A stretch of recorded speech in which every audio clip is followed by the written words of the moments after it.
Tu, amor mio, chi ti ha amato in questo mondo sono io. Io, invece sono stata troppo amata. A guardarla, a calcare il palco del Teatro Malibran come una consumata professionista e soprattutto ad ascoltare la sua bellissima voce si fa fatica a crederci.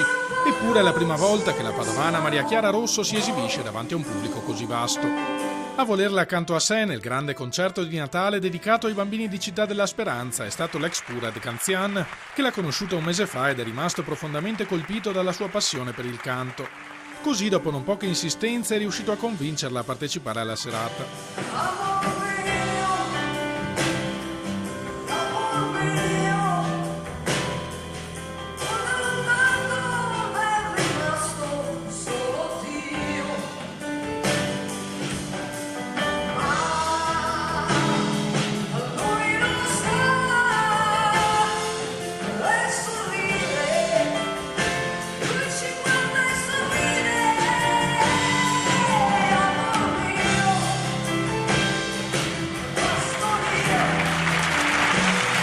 Interminabile l'applauso del pubblico che ha riempito completamente il teatro veneziano in un evento di beneficenza per la fondazione che dal 94 si occupa di ricerca scientifica sulle malattie infantili.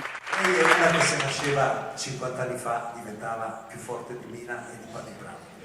Pensate che ha detto io canto solo perché posso fare qualcosa anch'io per Città della Speranza, altrimenti sentite, sta tremando, cioè è un